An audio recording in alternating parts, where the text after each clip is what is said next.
All right. Well, the robot lady told me that it's recording, so I guess we're starting.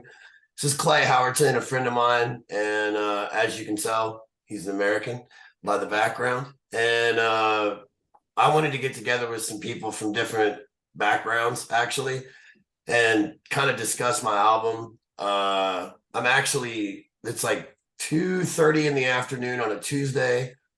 I'm supposed to be at work, but I got COVID over the weekend. I'm not 100% sure that it was COVID, but I've had COVID once before, about a year and a half ago, and it was COVID because I know what it feels like. And that last time I did get tested and did have it, but Sunday I was just really miserable, had a fever, yada yada yada. And it's kind of funny that today we were supposed to do this at 5:30, and Clay hit me up and was like, "Are we on?" And I was like, "I don't know, man. I got COVID," and I got thinking about it.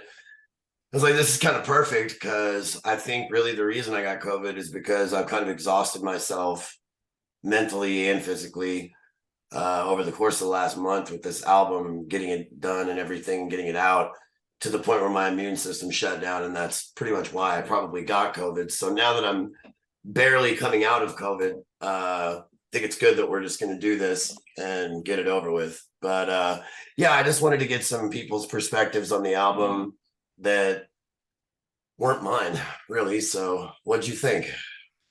Well, I'm going to give the one word description, the one adjective that came to mind after I've listened to it. And I've listened to it through several times. I really do enjoy it. The one adjective is eclectic. Yeah, it's all over the place. Schizophrenic It might be a better, but it's well, eclectic is more of a musical term, I think, than schizophrenic. But yeah, it does not fit in a box, and that's cool. That's cool. yeah. And I kind of the title Home was like most of those recordings were done at home. And I think there was one that I did in an actual studio that was supposed to go on another album. 1953 was the one that was supposed to go on another album and didn't make it because it just didn't fit. And that was supposed to be on 230 West Almond Street, Apartment A, a couple years ago. And the whole album is just stuff that I found on my hard drive one night when I was looking through it, trying to find old songs.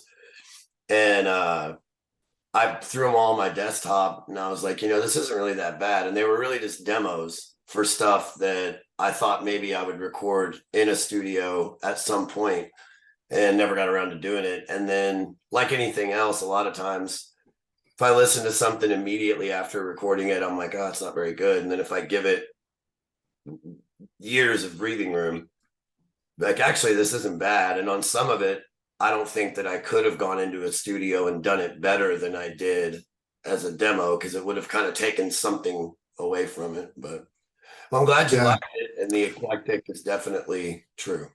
I'm going to make some comparisons, and at least one of them is going to tick you off, but it's okay. I don't mind. I know you love me anyway. I won't care. Uh, but I'm going to first express, before we get into all the stuff I love about it, because it's really great.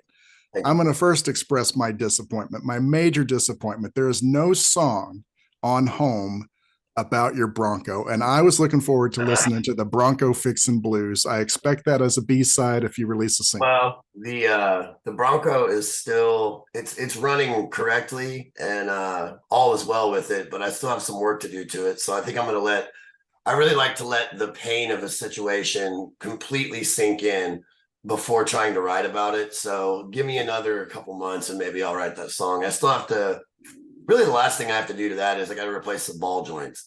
And I'm not looking forward to that. And it's not necessarily necessary just yet.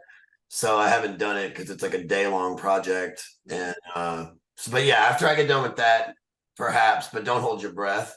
I actually need to, before I do that, I got to rebuild the transmission in my van, which I'm also not looking forward to, which is another reason that I'm just a neurotic mess, because I'm putting this out and like there's a ton of work I got to do on my house now, especially now that it's springtime, around the yard. And then I actually have actual work I have to do on my house. I got to rebuild that transmission. I got to get the Bronco right.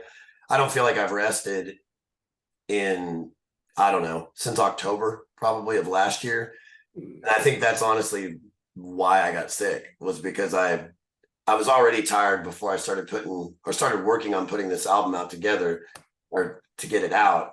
And I just ran myself in the ground, and I have a bad habit of doing that. So I think my body was finally like, hey, buddy, cool it. So now, Body's ultimately going to have its way. In fact, there's the title of your next album, Body. There you yeah, go. You're yeah, welcome. my body is. Bronco Fixin' Blues is coming soon, or I'm I'll, get, really I'll give you a song credit. I'll give you a writing credit. that song writes itself, dude. You don't have to credit me. Oh, it's definitely written itself in my mind. Yeah. So you ready for some comparisons? I took a few notes of things that this made me think of. Sure. Uh, well, obviously the poster behind you, Jimi Hendrix. That's one of the like I recognized the play on the title "Room Full of Mirrors" when you get starting off with "Womb Full of Mirrors." Yeah. You actually recognize that? Absolutely. You know what? Oh There man, was a there most was a people don't group. know of Room Full of Mirrors, so I didn't even know Well, people would pick it up. I love that song. And my introduction to Jimi Hendrix' Room Full of Mirrors came from Chrissie Hynde and the Pretenders, because at the end of Get Close, they did a cover, a straight up cover, and it was legit. And I'm like, this is a Wow. great song. And then I sought out the original, and of course, Jimmy's the man. Yeah. And I did hear that was really credible. You didn't try to cover Jimmy. You No. did homage, and it was good. It really. Actually, what that is actually I used to cover that song whenever I would play live, but I would and what's on the record is more of a like kind of loose version of Voodoo Child, actually, sort of.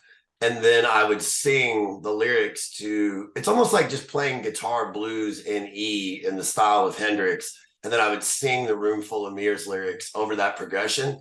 And I had that on my computer, and I was actually supposed to put the lyrics on it, but I was like, whatever, I'll just leave it. It works as the introductory Cool, man. I was worried about that. instrumental. And I never would have thought ever. I really, honest to God, because that's not a very popular Jimi Hendrix song. I never would have thought that anyone would have even known what I was talking about. There's a version of that song on his. Have you ever heard his box set, the purple one? Not all of it. I probably got some of it, but it's on Spotify, and you can listen to all 4 discs. But there's a version of that I think is from Olympia Studios. I don't know what year, but it sounds completely different than any other version of it I've ever heard. And it'll take you to town. I mean, it is. He gets. Oh yeah. But anyway, thank you, and I'm so glad you picked up on that. I'm so glad you picked up on that. Oh yeah. Well, here's some other flavors that I picked up on. Bob Geldof, or that's Sir Bob Geldof to you and me. I have no idea who Bob Geldof is. He was the leader of the Boomtown Rats, and he started Live Aid. The Queen of England knighted him for his work with Live Aid. Give me a second, because I'm on here looking like I got a lazy eye because I've got the screen set up like this. You're a Zoom wizard. How do I make them go on top of each other so it at least looks like I'm looking at you? Upper right hand of your Zoom window, there's a thing called View, and you might manipulate it from there. Yeah, because I'm over here like, doing this number the whole time, and it's not. Would gallery be what I'm looking for? Well, you've only got a couple options, so try whichever one works for you. That did nothing. This is live, bud. This is live. That's right. We're making the sausage right here. Hide self view. Can I do that? Is that going to work? This is also, see, we'll actually just call this whole podcast Zoom lesson. I just started doing the Zoom stuff in order to be able to. There we go. I'll just look at you. I don't need to see my stupid self. But I just started doing the Zooms to actually be able to see people's faces, because I was doing the whole podcast like telephone style, which it's probably a good thing to at least be able to see people. No, that's interesting. On my own pod. Oh, crap, but I'm videoing this, so I got to go back to. I mean, I suck. I'm just the worst. Hold on. Let me do this again. I'm so sorry, dude. Oh, that's right. You want the recording with us side to side. Yeah. On my own pod, it's been a question of some people are saying you ought to put this on YouTube and everything. But some of my guests have said, I cannot do video with you. You can see me when we do it, but you can't put it out on video because I'm like under contractual obligation with Fox News and I can only do audio.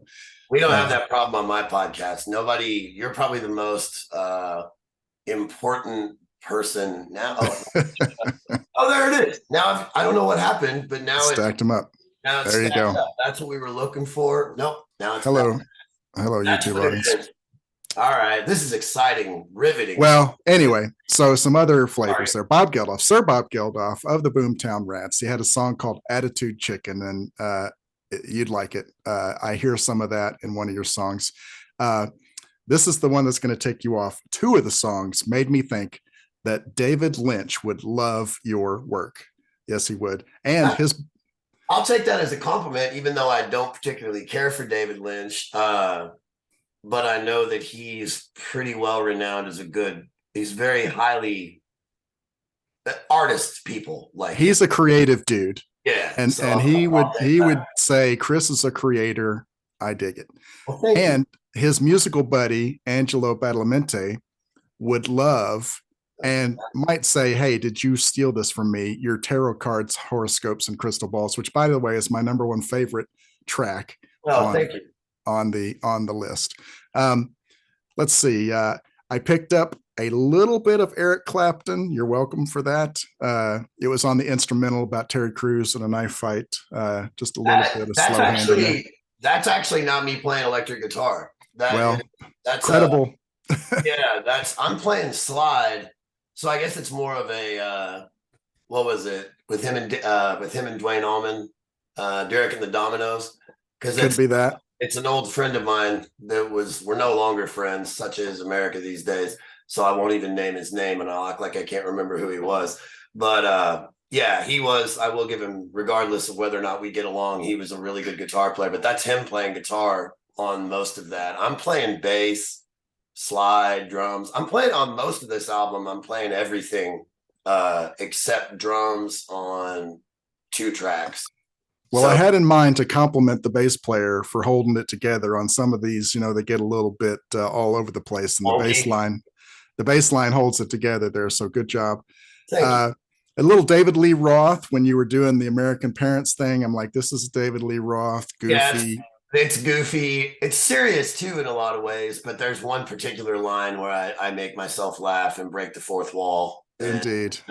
Well, you're breaking the fourth wall was also the James Brown that I picked up out of here. He in the studio would just talk to the audience sometimes. Yeah. And several of these songs just disintegrate at the end. And I'm like, well, that James Brown did it first. So that's credible. You could. Well, yeah, man, I felt like, like I said, I found a lot of this stuff on, like, for instance, Tarot Cards, the song you liked, that has the song you like the most, but that has a whole nother verse that when the song ends and I'm like, it's good enough, it doesn't go into it. And I probably have a version of it somewhere where the rest of the lyrics are on it, but I don't even remember what the second verse was. But a lot of times whenever I write songs, the second verse is kind of a lesser than the first verse, because the first verse is usually what comes out when I'm inspired. I'll get through the first verse, I'll get to the chorus, and then I have to stop and try really hard to like get a second verse out that is equal to the first verse.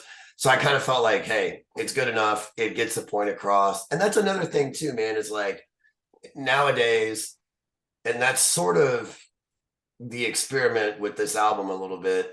It's like I've spent years before for one album in a studio trying to make everything perfect and everything this and everything that. And in this like TikTok world that we live in, I don't really know that that's necessary, particularly if the song is good. So I don't know. We'll see. I could be completely wrong, but like I do feel like there's a level of authenticity with this album where there's mistakes. There's me, like you said, cutting something off, breaking the fourth wall. And it's a little bit more of a personal experience for maybe the listener, where it's not so like, oh, I'm way out here in this box, and it's not it feels more, and there's some meta stuff on it, I think, that where there's meaning in like even in that song Tarot Cards, where I just stop it, I feel like that also kind of made sense with the lyrics. So like, even though there's those spots where I break the fourth wall, I feel like whatever I'm saying or doing when I'm breaking the fourth wall also has something to do with the content of the song. And it It all, did. Good enough for government work, you say, and yeah, you're talking yeah, about that kind of stuff.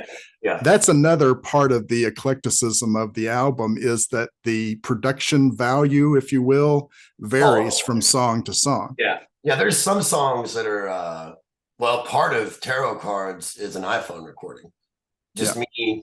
Most of the stuff, if you hear me playing an acoustic guitar and singing and that's all that's on it, there's a 90%. I think they're all just me at my coffee table playing and singing. And then of course I'll put it into like Logic and try to compress it and yada yada, EQ and all that. And then the guy that mastered it did a really good job, Andrea Tokic out of Nashville at the bomb shelter, did a really good job with it. So he kind of put the, I mean, I really did send him just not crap, but like it didn't sound nearly as good as it sounds now. And I have to give him a lot of credit because he did a really good job just kind of tidying it up and making it sound better. Well, one of them that's really slickly produced, and I wanted to ask you sort of how you did this one. It's different than all the rest by a lot, and it sort of reminded me of Michael Giacchino, the movie score composer. It sounds a lot like what he did with Lost TV show, and it's very synthetic. As the up in the club, losing my mind. Oh yeah, that's all me at home with this thing. If I can get it to come over here and not unplug. Wow. Okay. Well, all right. Yeah, so Good, that's good all. work. That's me pretending to be a rapper. There's a rapper that I like a lot named Danny Brown. Yeah. And one night years ago, I went to a bar that's kind of club-esque, you know, and I'm too old to go to things like that, but I went with one of my friends, and it was just the whole time I was there, I was just like, oh my God, get me out of here. I don't like, I've never, even when I was 21, I didn't like places like that. So it was just way too much for me. And I ended up leaving, and I came home and I made that beat. And I just always kind of thought it was cool, but it just sat around. But it's really like, I actually played that for a friend of mine at the time who knew I'd been listening to a lot of Danny Brown. And when I played that for him, he was like, Jesus, dude, you have been listening to a lot of Danny Brown. And I was like, yeah, I guess so. But yeah, that one's weird. That one's sounds like it's a little Halloween-esque and like very It's different, but I liked it. I rated that one third favorite, actually. Thank you. Thank you. You're full of Yeah. surprises, Clay, with these. I wouldn't have thought you would have liked that. Thank you. No, I did. And in between, my second favorite is 1953. And Yeah. It, you know, it just is very, I don't know, it's bluesy, but it feels like a 50s kind of a Yeah. groove. And it's really just a song about, honestly, gender roles. I mean, that's all it really is. It's just how gender roles have changed over the years, for good or bad. I mean, there's obviously good things about that and bad things about it, just depending upon which way you look at it. And so that song was kind of written from the point of view of a sad person who'd gone through a breakup that realized, you know, if I don't know, man. Like when a lot of these songs were written, I had gone through a breakup about a year before that was pretty devastating. And then my parents got a divorce the following year. So my head was in a really not great place at the time when it comes to love and stuff like that. So, and my parents had been married for like, I think 45 years or something like that. It was really, really mind blowing when it happened. And, and this was during the Trump era, which you know how that was for me and everyone else, really. And so it was just this like, what is going on for me? That's where my head was. My head was nowhere. It was just kind of all over the place. So that song was kind of a culmination of my parents' divorce, my own breakup, gender roles changing, like the Me Too movement, it was just all this, like, it was almost like the crossroads of all this generational culture that was starting to implode, you know, and maybe me lamenting a bunch of different things at once.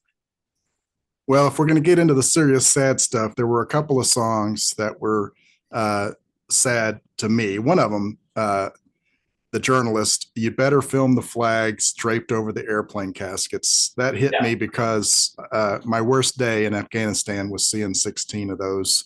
Um, and so you can't throw a lyric in a song like that without it going in my gut. So Yeah, well, I mean, obviously that song isn't about warfare, but it that was something I just remember during, I believe it was Afghanistan and maybe Iraq too, but like I just remember the media not filming the caskets coming off of the planes whenever the soldiers' bodies would come back.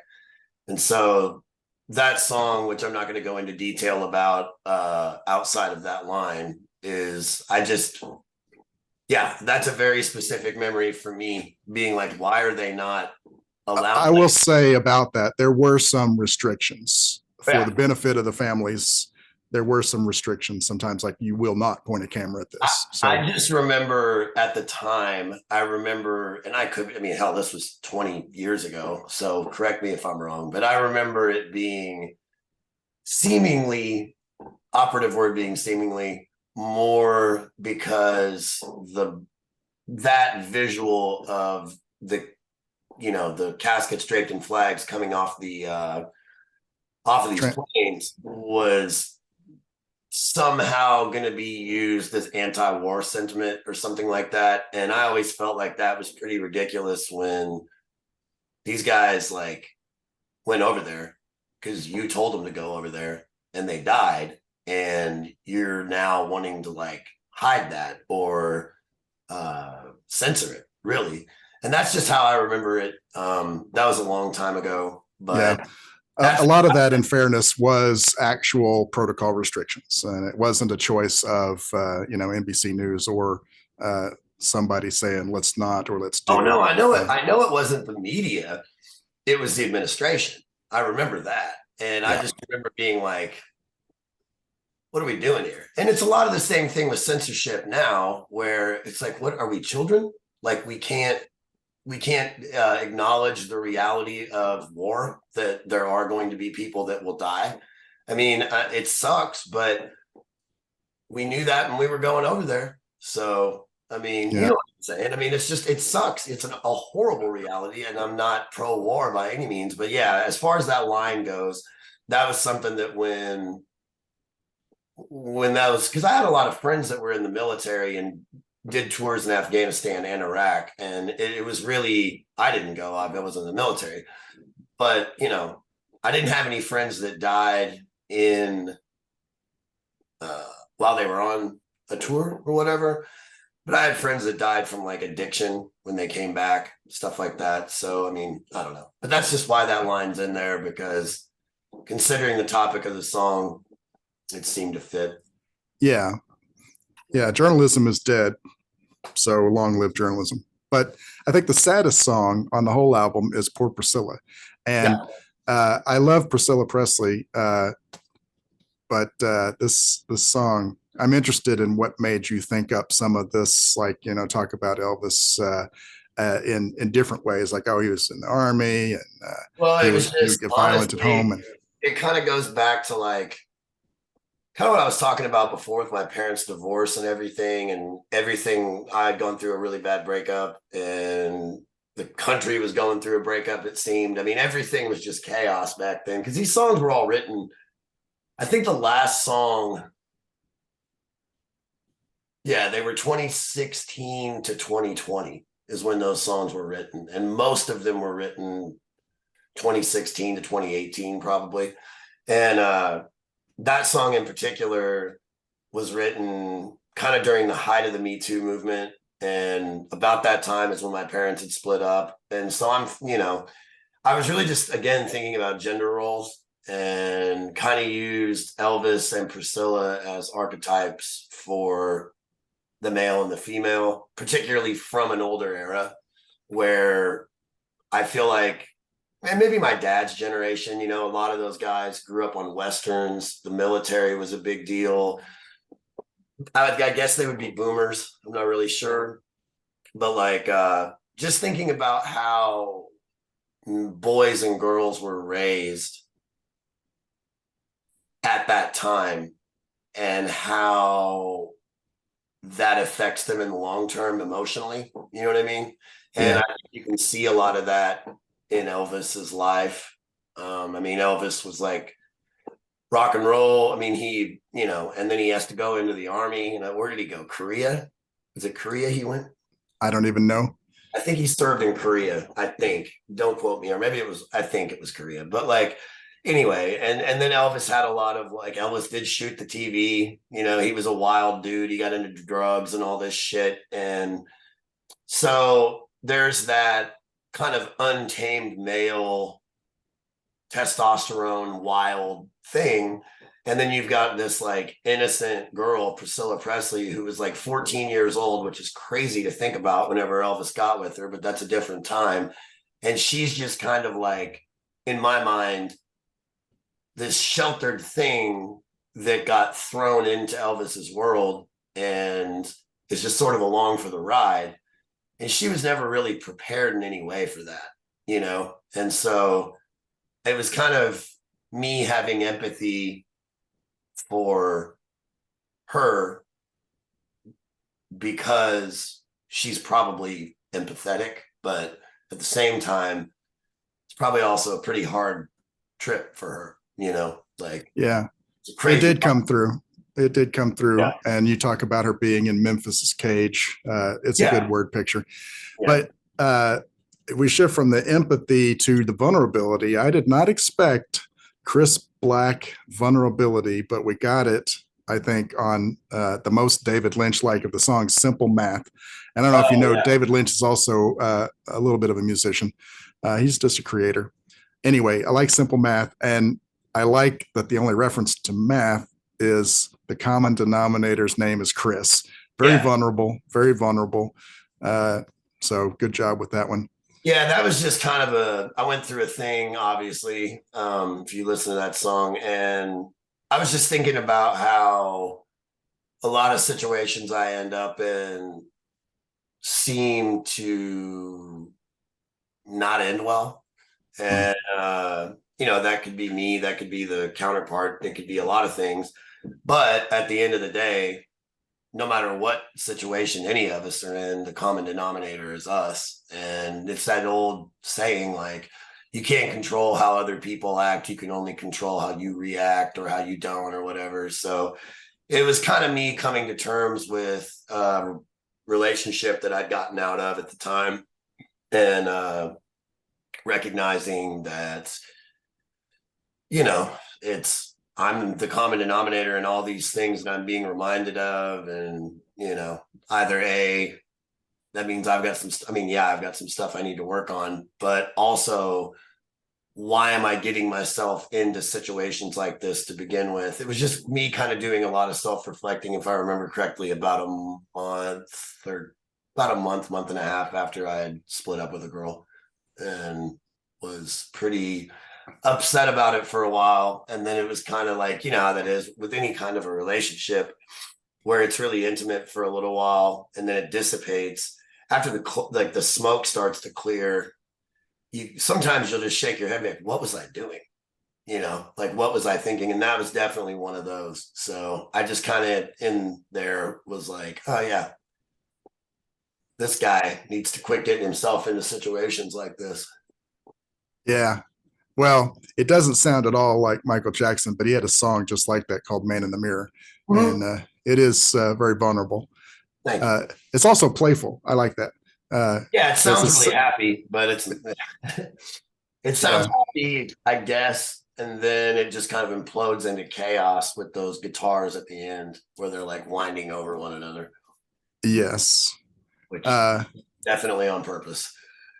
I knew it was on purpose. It didn't, I'm going to say that part didn't really work for me. It sort of overshadowed the sound of it. Might have been my setup, but anyway, I knew you did it on purpose. It's supposed to overshadow everything. That's the metaphor or the yes, allegory.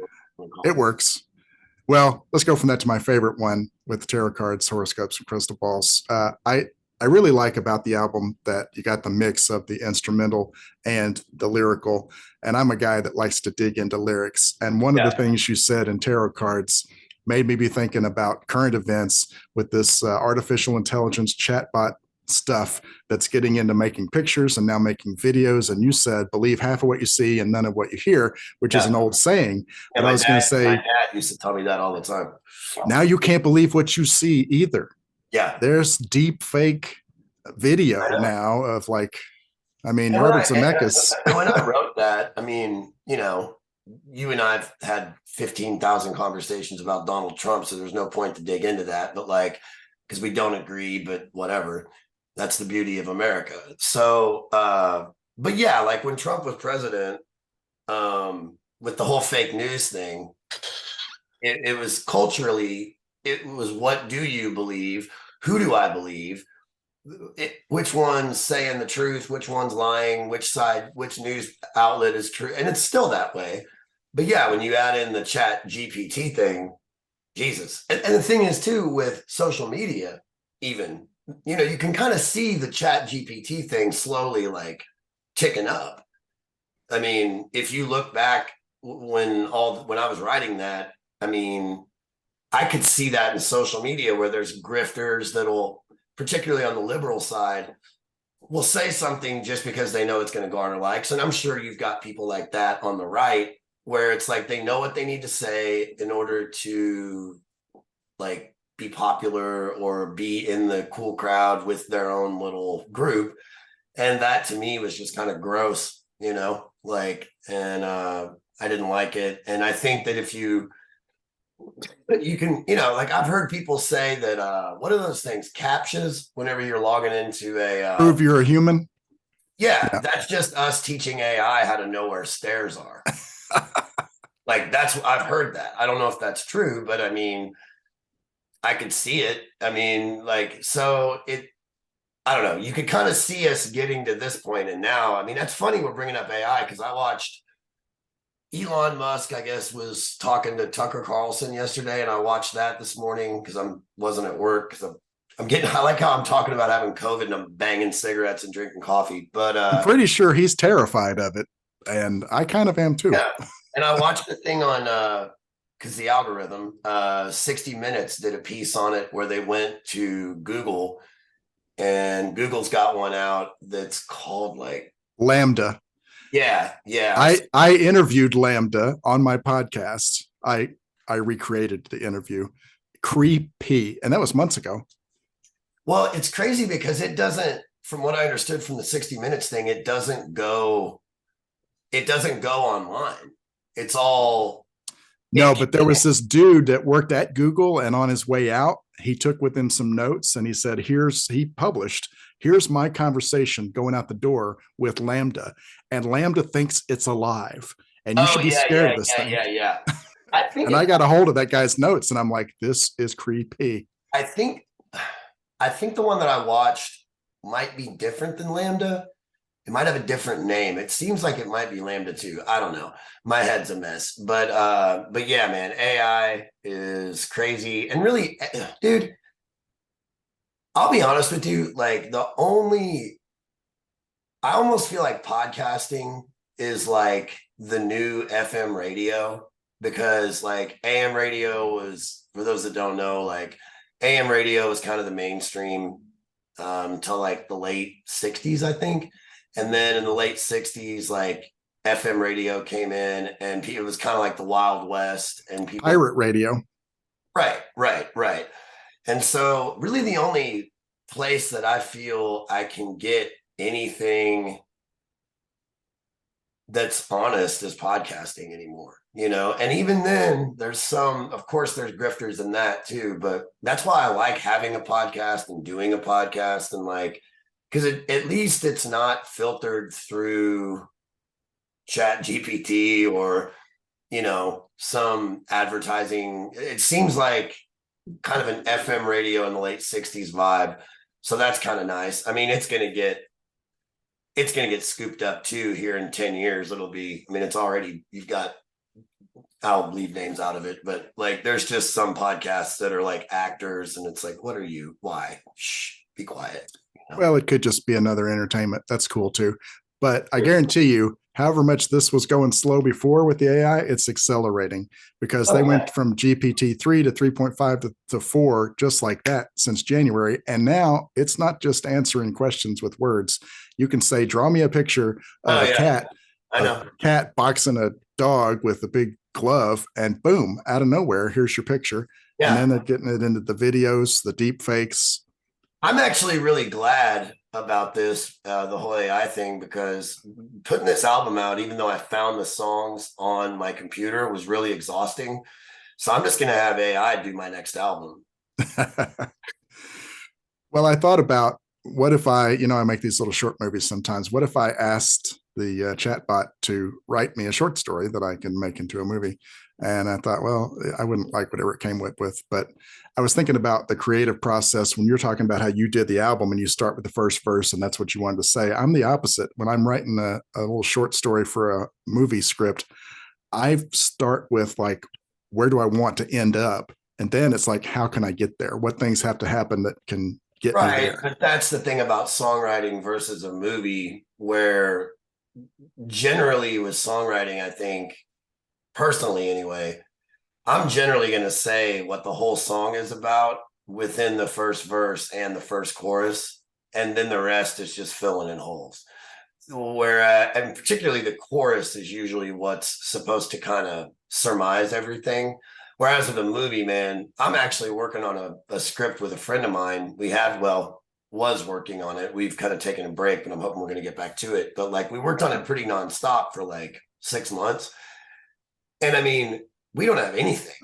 We've got crap thrown all over the place on the wall. And now we have to slide it into place and get everything, worked out. So that's my first soiree with that. And it's pretty crazy. I'm supposed to get some program in order to start working on it a little bit more. We were doing all these meetings over the phone, and he wants me to go in and kind of start cleaning up dialogue and stuff like that to make it sound more authentic, I guess, to what I'm doing and what was going on. But yeah, this is my first thing with that. So it ain't the same. It's apples and oranges. You know what I mean? It's not the same. That's why I like songs. It's like, you got to make them rhyme and you got to have melody, but unless you're Bob Dylan, you don't have to write 6 pages of lyrics.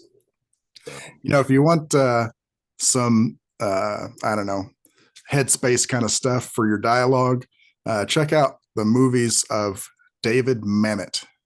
David Mamet? Mamet, M-A-M-E-T. Okay. That guy, he's a playwright, but then he did some directing in movies, and he writes a lot of screenplays for himself and other people. He gets how people talk. Yeah. Yeah, David Mamet. Anything super popular that he's done? Maybe the one he's most known for is Glengarry Glen Ross. Okay, yeah. Yeah. I've seen that. You don't have to be quite that profane as he was, but he also made a G-rated movie called The Winslow Boy. One of my favorites of his that I would highly, highly recommend is called The Spanish Prisoner. Okay. The Spanish Prisoner. The Spanish Prisoner. It's about a con.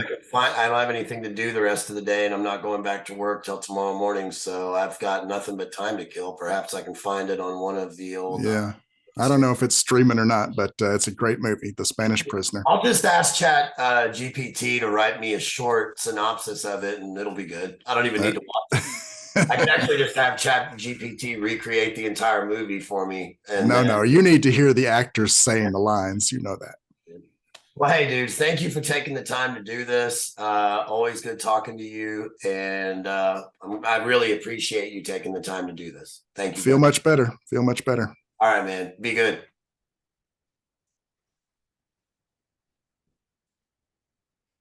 Okay.